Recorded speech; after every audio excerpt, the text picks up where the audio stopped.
Hey everyone, welcome to the E2 Effective Elders podcast. E2 is devoted to coaching your elder team to win by providing biblical and practical resources in authentic relationships. E2 wants nothing more than to equip you to move God's kingdom forward in the place you're serving Jesus. Visit us at e2elders.org and please share this good word with others. Hey everybody, thanks for tuning in to E2 Effective Elders, our podcast. And we want to say thanks to CDF Capital for making this podcast possible. Today, we welcome Dr. Tommy Smith, the president of Johnson University. We are so very grateful that Tommy has agreed to come and give a word of challenge and encouragement to elders, particularly for life after COVID. Tommy, welcome to E2. We're so very grateful that you have time today to speak to our elders.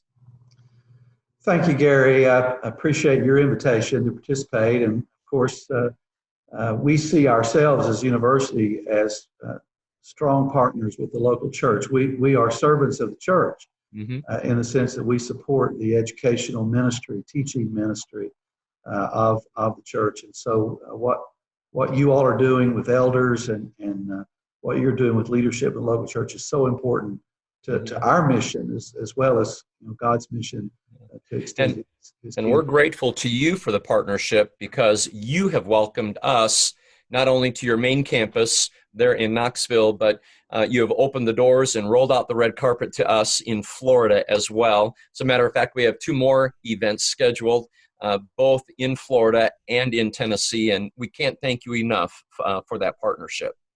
Well, we're glad to have you. And as you know, I sort of snuck into your last meeting here on the Tennessee campus, and the level of not only instruction and advice that our elders got, but even the level of engagement on the part of those church leaders was really, really impressive. So you're doing a great work, and we're glad to be partners with it.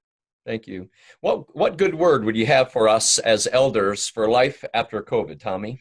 Well, we've tried here to keep our nose to the grindstone. What I said early on in this process is that we have to develop a set of immediate strategic priorities. What is our essential function? And in our case, as an educational institution, is to educate students. And so we had to ask, what is essential to our mission of educating students, and what are the essential services that we need to support that effort? So it caused us to step back and say, what is really our mission here? What should we be, focusing on, and what is so essential just to support that particular mission? And so we concluded that, we don't know the future. I had a crystal ball one time, but I broke it.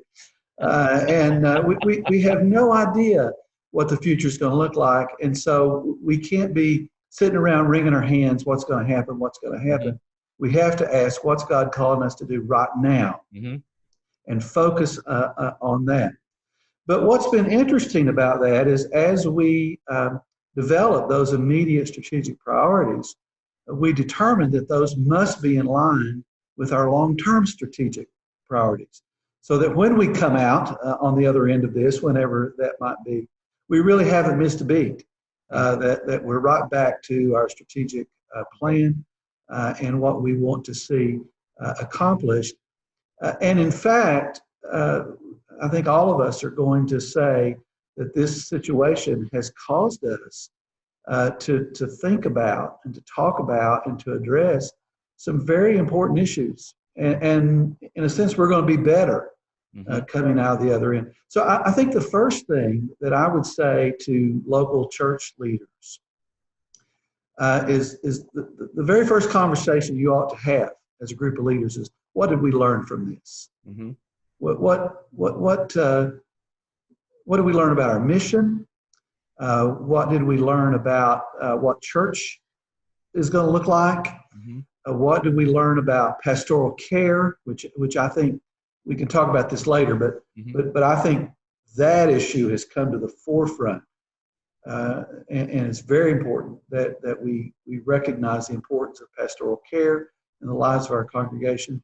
Mm-hmm. What did we learn about the kinds of distractions that are in our church life that have kept us from Mm-hmm. strongly focusing on the mission? What mistakes did we make that we don't want to, that we don't want to do again? But it was at least attributed to Churchill. That this quote was attributed to Churchill, whether he actually said it or not. I'm amazed at the number of things that are attributed to Churchill. But allegedly, Churchill said, "Never waste a crisis." And in this sense, I think it's important for church leaders. Mm-hmm. You can't do it now because there's not enough perspective.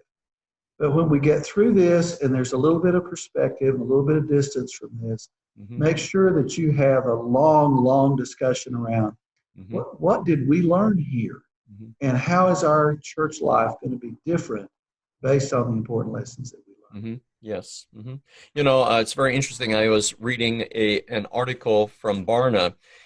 They are tracking ministers through this and doing a survey of a little over 1,000 ministers since March the 20th, and they're taking measurements in real time as to how they are responding to church in a virtual environment. And it was interesting. For example, when you say, "What have we learned from this?" Well, about 1 out of 2 churches have said they are going to continue a virtual service, a digital platform on the other side of COVID. Yet, there were a handful of ministers in that survey that indicated they're not going to be investing more energy or effort or resources in a digital presence in terms of worship. So people are thinking, and I would accentuate what you said, Tommy, about the importance of let's let some time pass on the other side of this and do some deeper reflection. What did we learn from this? And how can we even be all the more focused on mission? No mission drift whatsoever for the local church. Well, I think you're exactly right in tying this to mission.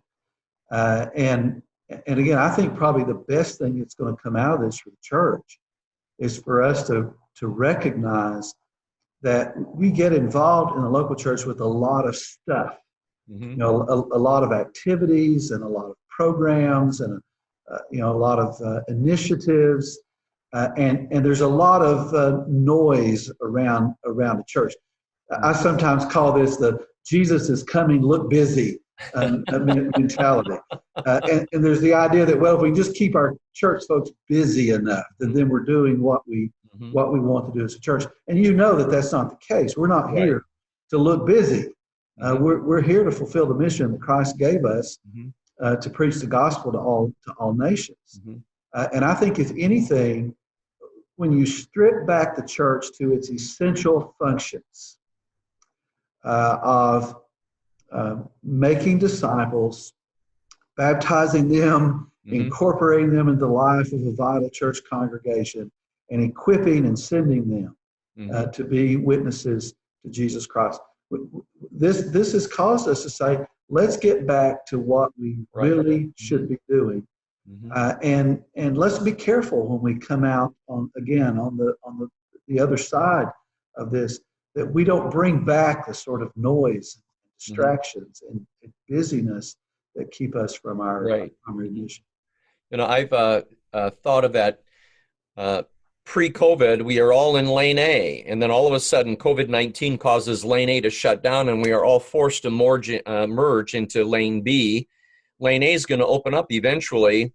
Let's not go back to lane A. Let's go into lane C and think how we can indeed do ministry in a different manner, still advancing the kingdom of God. I know that some people have been talking about when it comes to the mission of the church, and we're in a virtual world right now on those platforms, they're measuring views. How many people are viewing the service?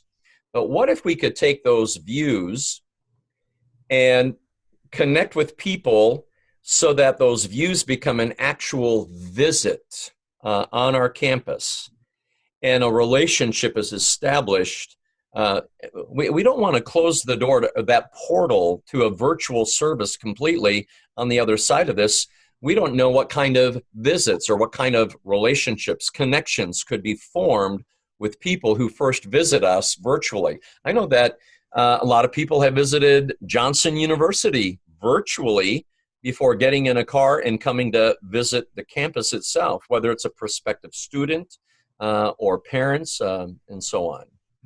Yeah, and in fact, we, through our admissions department, we've developed virtual tours of the campus. We've developed a virtual preview day where they can go and have the same experience virtually as if they came to one of our preview days. We have a summer orientation program that we call Royal Welcome, and they're putting together a virtual Royal Welcome at this point. And you know the phrase digital natives versus digital tourists, and of course I'm a digital tourist. That's why I've got goofy headphones on now so I can hear better on this. But I think especially for digital natives, and most of us as church leaders are not digital natives, but our young people are, and many of our young families are, and I know there tends to be a resistance from us digital tourists. In fact, we sort of joke about that we don't realize just how effective virtual kinds of things can be, especially to people that are used to that. And it's not going to be every segment of your church population, but you better be aware of who is it in our circle of influence that the use of Facebook and Instagram and all of those kinds of social media venues, that's their natural way of doing things. And it would be just as natural for us to use that as a way to connect with people as the old let's go up and knock on the door and see who comes and see what happens. You and I were trained in that door-to-door. I'm going to make a confession here, Gary. I can remember walking up the door as a young preacher, praying nobody would be home because it was so awkward sometimes to do that, and to realize that many of the old methods that we use, well, the virtual connections are much more effective than those were, and so not only tolerate and think about ways, but to connect virtually, but to embrace it. And I think this the COVID situation has given churches a new opportunity. It's given them a new avenue of communication. Now, it's not the only one, and you don't abandon other traditional ways of communicating, but it just gives us another tool in the toolbox to reach people for Christ. Yes, which is the mission. So it's a good word that you have for us today, Tommy, that we're going to stay on mission, and it might be that we just got another new tool in the toolbox to accomplish that mission. So, well, we sure do appreciate you. We thank you for leading a flagship school so very well. You are undeniably a person of tremendous encouragement and influence. And so thank you for your strong voice to elders across the country and around the world. Thank you, buddy. Thank you, Gary. Grace and peace to all of you. Thank you.